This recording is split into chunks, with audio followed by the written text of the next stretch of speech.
All right, interesting Mishnah. Let's get into it. Just to remind everybody, in case I forget, we're meeting today because we're here, but tomorrow and Thursday we're not, and then we'll pick it up again on Monday. All right.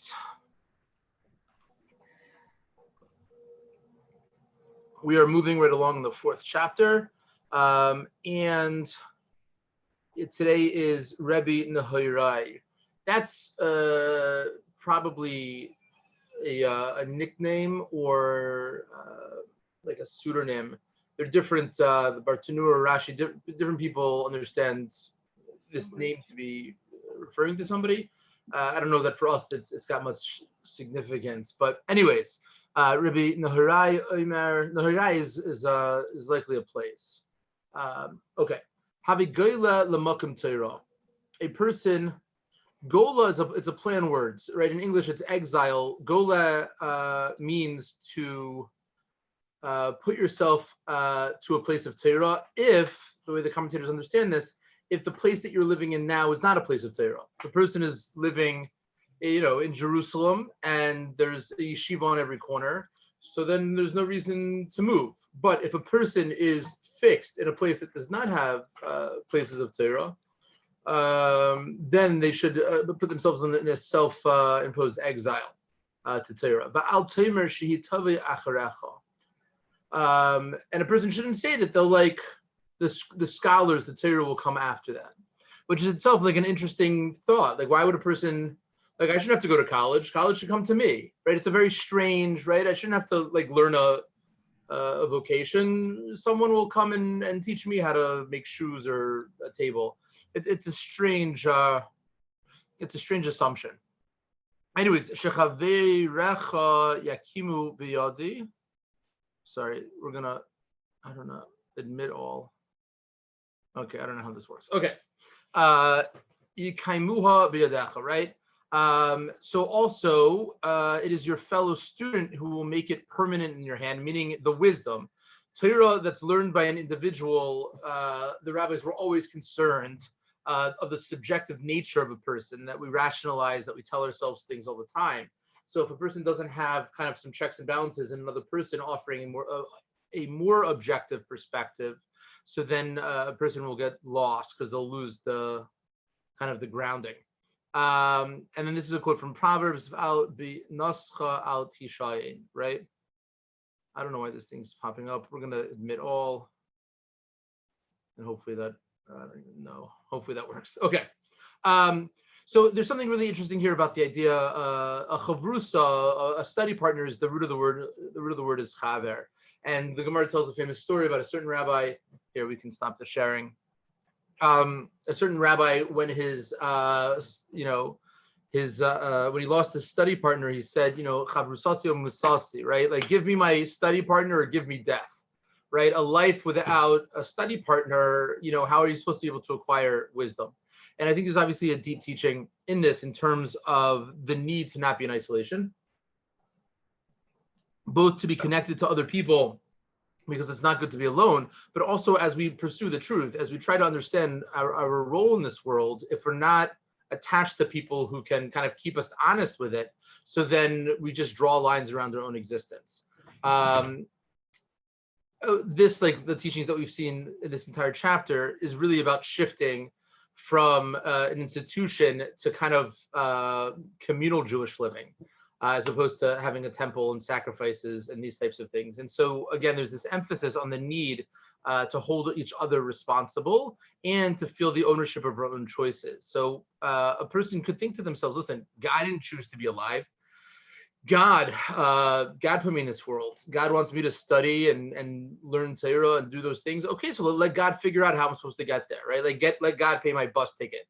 But it's like not on me. I didn't choose to be here. And I think it's a really interesting exploration to when we think about the environments in which we were kind of put into this world. It's the time, the year that we were born, the geographic location, who were the people who influenced us, what about our own kind of genetic makeup and predispositions to things. we're in this world without much kind of guidance from above, from God. God doesn't communicate to us. We have a tradition, but people choose to be Jews. People choose to different religions. People come in and come out.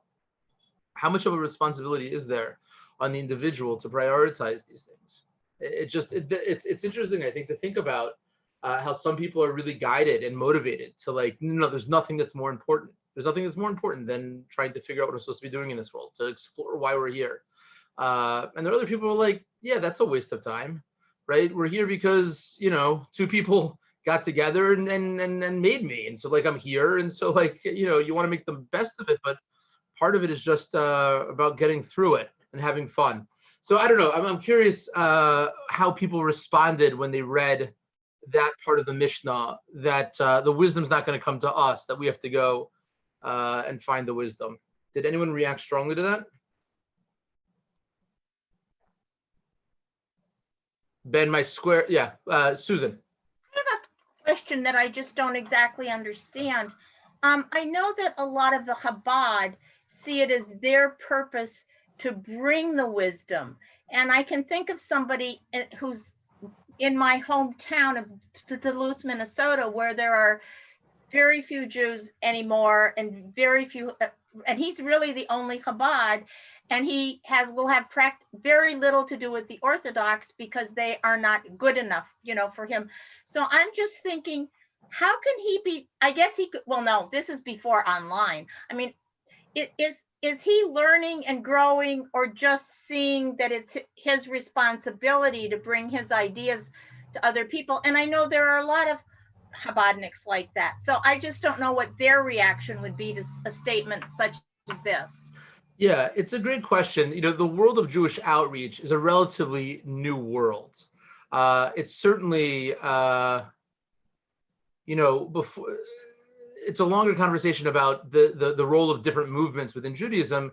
And we've already seen in the Mishnah that there were always different fractions. People were going off, creating new groups. Most of them didn't make it 2,000 years. So what we have, let's say between 300 years ago until today, we can say most of the movements that we have today started in the last couple hundred years. So the idea of Jewish outreach was almost always in terms of a binary. There were people who were in, there were people who were out. And it kind of self-selected. Chabad in particular, and even Chabad, which let's say starts, 200 years-ish, depending on how you count the foundation of it, it's really probably only since the very last Rebbe, Rabbi Menachem Mendel Schneerson, that there was this, right? Every year they have pictures of all the rabbis, of all the shluchim, and now it's like this massive, global takeover.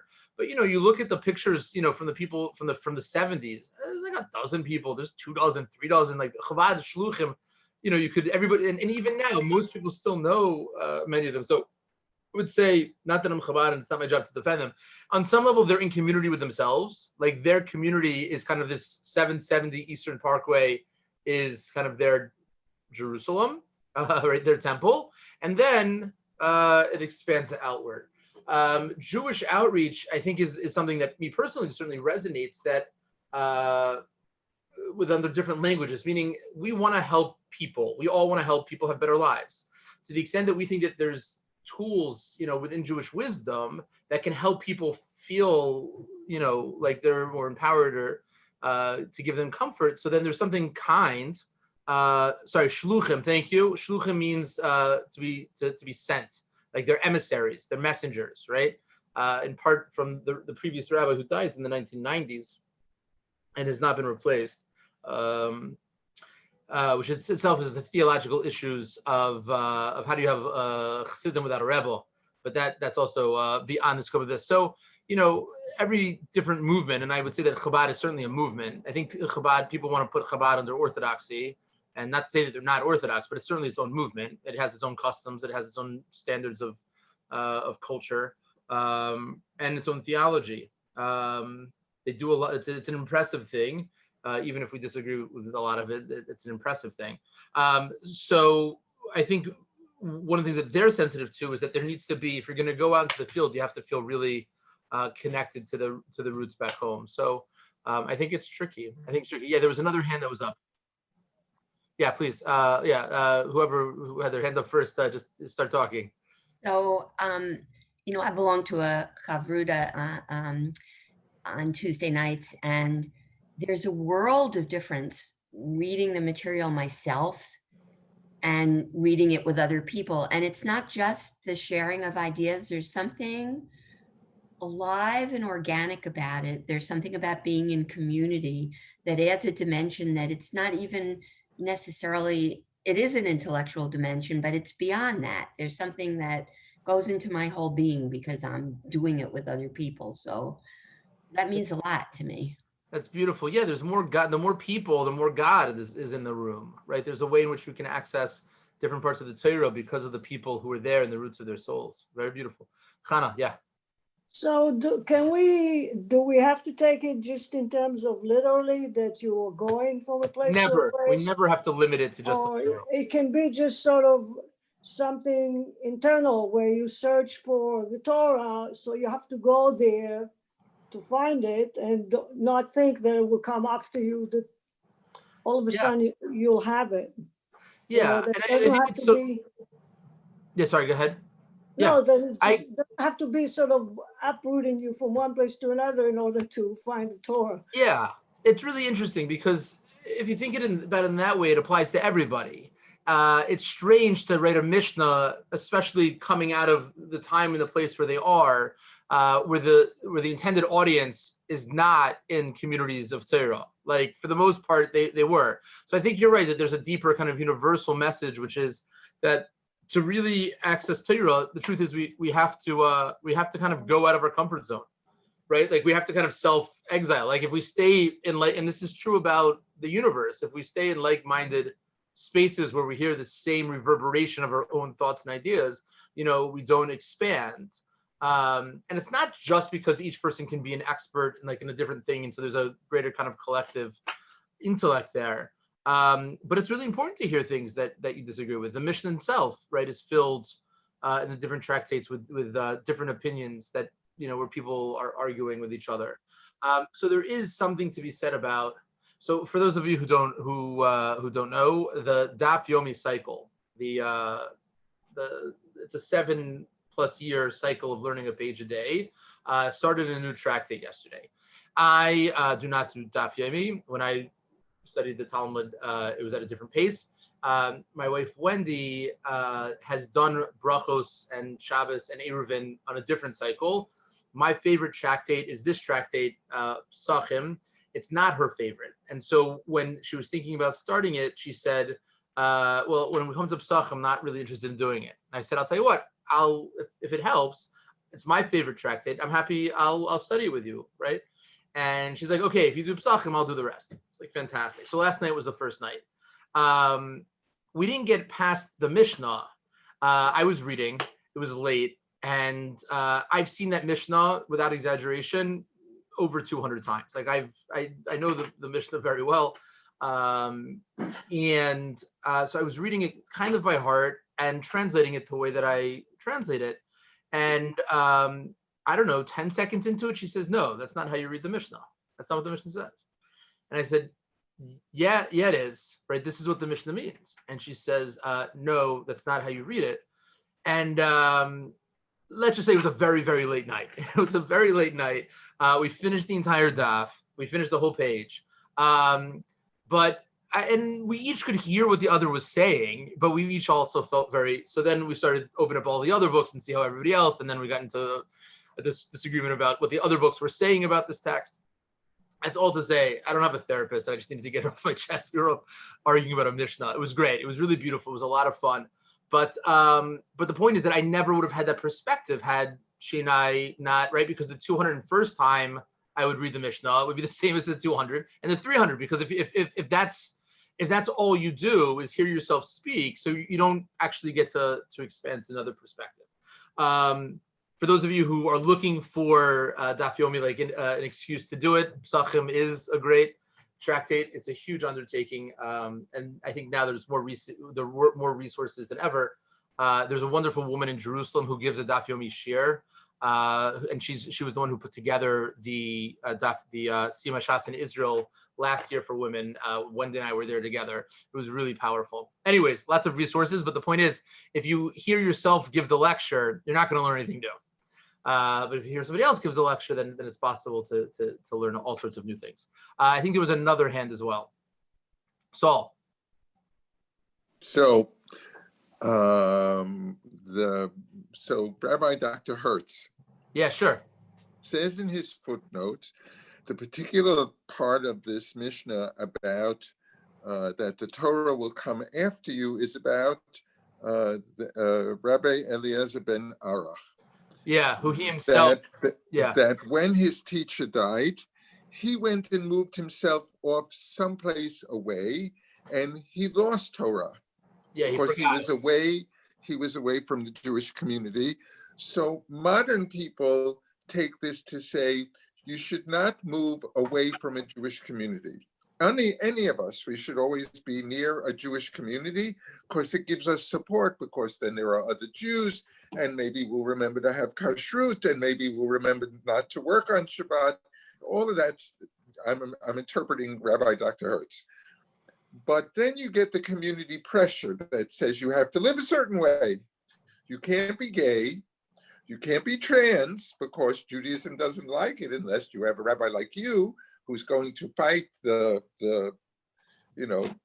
powers that be to try to be enlightened.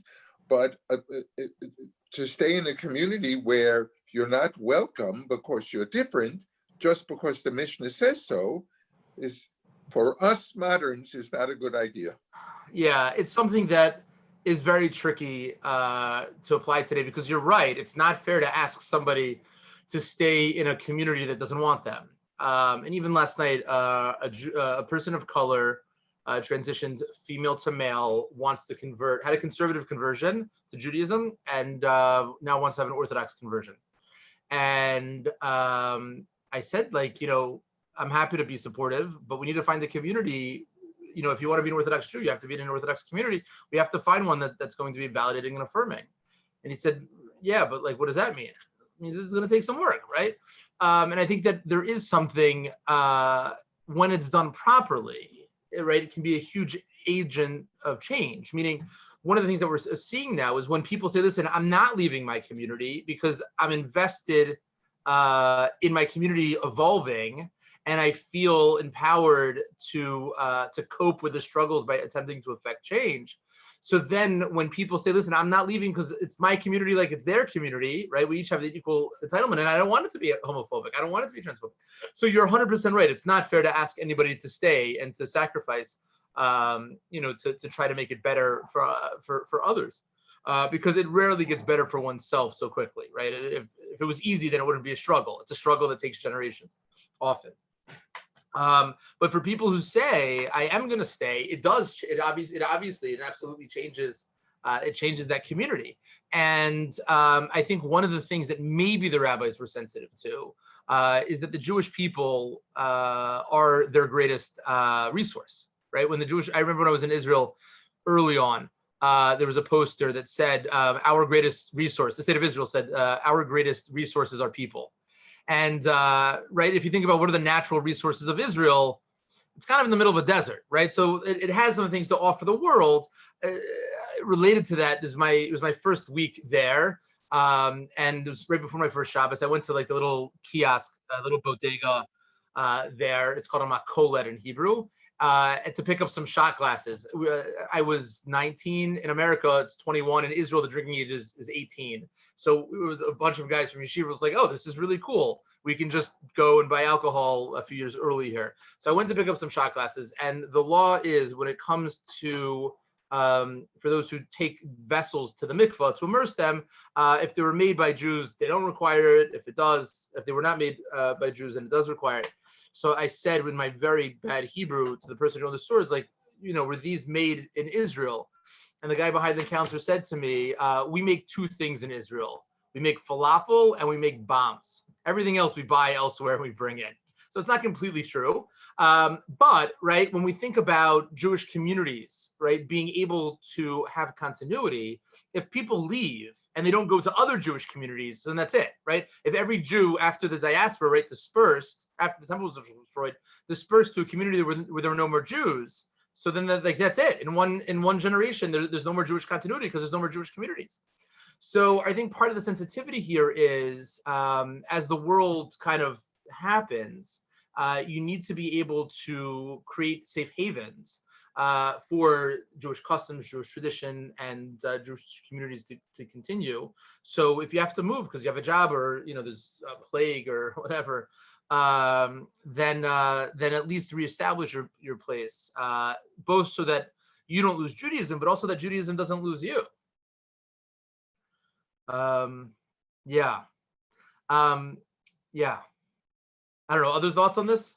It's a strange teaching, right? That a person feels that the Mishnah needs to tell us to feel uncomfortable, both to feel a little bit out of our element, and that we have to exert ourselves to acquire knowledge. One of the commentaries I saw from Muslim that brings down that it's a reference to what the Gemara says about the acquisition of Torah, that a person has to toil. It's a famous Gemara. The Gemara says, if a person says, I found Torah, but I didn't work for it, don't believe them. If they say, I toiled, but I didn't find, don't believe them. But if they say, I toiled and I found, then you can believe them.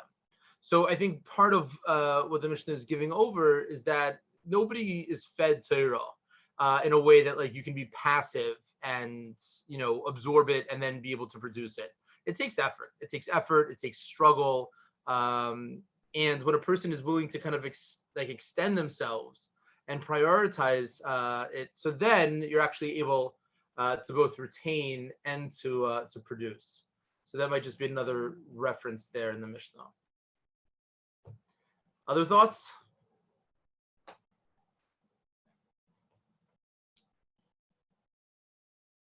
Any I mean, I remember when I left yeshiva, I got a phone call from one of my rebbeim in Richmond, Virginia. Oh, sorry, yeah, Susan. I would much rather hear from you than from me or from Doug. I'm sorry, but when I read this, I did not find anything controversial in it. Was I supposed to, after all your talk?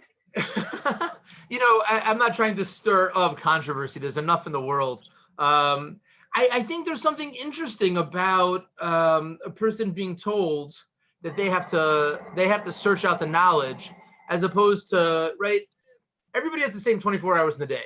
Everybody, right, whether you travel or you're stationary, we all have human experiences. We all go to the grocery store or like do the things that people do in the world. Why can't I just learn locally? Like, why does a person have to travel for wisdom? Is there not, if it's a universal wisdom, does it not exist throughout the universe? I think there's something really fascinating about a person having to like kind of chase knowledge, as opposed to like paying attention to the knowledge that invariably like they could learn from just paying attention. I don't know. I think it's strange to think about knowledge as a commodity that you have to like almost go and trade for it, right? You need to find a study partner. You'll give them some knowledge. They'll reciprocate with some other knowledge, and collectively you'll end up with more knowledge than you started. That just all sounds very self-evident to me. Okay.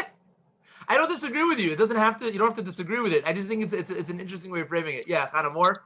You have more thoughts? Yeah, I'm just kind of thinking. So first of all, I think that it's interesting that they're using the word gole Right. in this context because of the time, right? Yeah. Just to everybody should know, it's the word that we use for the exile now is the gullus. We are in Yeah, gullus. so right. So yeah. Sort of, it's an example of reclaiming it, right? The exile is horrific, right? Meaning to be kicked out of one's land, of one's home, and now we're reclaiming the world by saying no. Actually, there's a way in which you have to exile yourself to really be able to learn from the world. the other thing is that besides that particular word,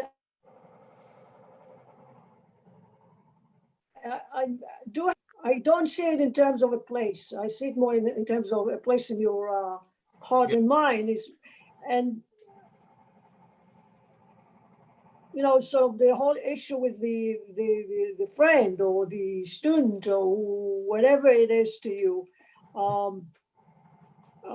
You know, so I'm looking at the English translation, and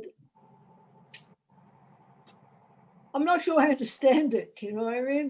The English, which Well, I'm in Sophia, you know, where it says, we will that make permanent in your head, you know, which is like, but yeah, meaning it's a strange Yeah. translation, but yeah, here yikamuhu, that it should have like some sort of longevity.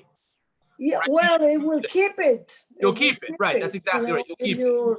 In your hand, but It'll have a kiyum. It'll perpetuate itself. It'll have some permanence. I mean, I remember what you always said to us, that they never use words unless they really mean it. So every Yeah. word that they use should mean something. And So to be a little homiletic, right? Because there's nothing a teacher can stand. Every teacher, I think, is impervious to when their own teaching is brought back to them. It opens up a certain part of their heart. So thank you. Yeah. So to be a little bit more homiletic, perhaps if we think about the Torah as only having utility when it involves another person. If Torah is selfish, right? So then, like, it's no different than anything else, which is there just to make you feel good. But when you're able to have somebody else that it can benefit, so then it has a fulfillment of what the Torah was never given to an individual, right? No one person has 613 commandments. The Torah was given to a nation. The Torah was given, right? And more than that, the Torah was given for experiences that are not the average experiences. The pasuk says, "V'chol ha'am ro'ines hakolos." The entire nation saw the sounds, right? That the Torah was given through like synesthesia. So I think part of the modality there, the message is the Torah isn't just for my experiences. The Torah is to benefit those people who have experiences which are different than my own. And so maybe to have a real kiyum of Torah, right? To have a real fulfillment of the Torah, it needs to involve another person. Maybe. That part of it makes a lot of sense. The part that might have been controversial was the part that said, exile yourself to a place of Torah. So aren't there levels of place of Torah? My home could be a place of Torah. I live in Los Angeles. That could be a place of Torah. So is it just saying to me, don't move to a place where there are no Jews? Interesting. Yeah. But you have to move to a place where there are Jews in order to have this study partner. That part does make sense to me. Yeah, no, it's really fascinating. I mean, now, right, there's no difference between Duluth and LA in terms of the screens, the things on the screen. And that's amazing. I don't know if you've ever, there's a game my kids love playing. It's called Ticket to Ride. I didn't have it growing up. It's a relatively new, but basically it's a big map, and you get these cards, and then you have to, create these routes. Anyways, Duluth is one of the big cities in the middle of this map. And LA is also on the map. Richmond, Virginia did not make it onto the map. I don't let my grandchildren forget that Duluth is on the map when we play that. Yes, Yeah. they've been there many times and love it. Yes, because it has a water park. But yeah. So I've never been to Duluth, but it's very prominent on this board. So it's a beautiful city. It's a beautiful. I would love to come visit when people can visit. So Ben, I think you're 100% right that a person can create a study hall in their home. There's a lot of Torah on the shelves behind me. And that is, I think, different than being in a community that makes its kind of communal decisions and prioritizes based on all of that. Wonderful discussion today. I hope that everybody has a meaningful and restful and enjoyable and safe day tomorrow and Thursday, and we will pick up, God willing, again on Monday. Feel free to review. Feel free to look ahead. But it is interesting to think about, what can we do to kind of take that study hall with us when we go, whether we go out into the world, actually out into the world, or when we step away from the computer screen out in the world. What does it look like to kind of feel that we're surrounded or that we are, in a place of Torah? Because the word place, makom, is actually one of the names of God. It's the omnipresent. It's the God that we use to talk about comfort, consoling the mourners is hamakom yinachim. So there is some comfort in being able to take the Torah with us. Anyways, with this we'll end, and I'll see everybody, God willing, on the other side of Shabbos. Take care.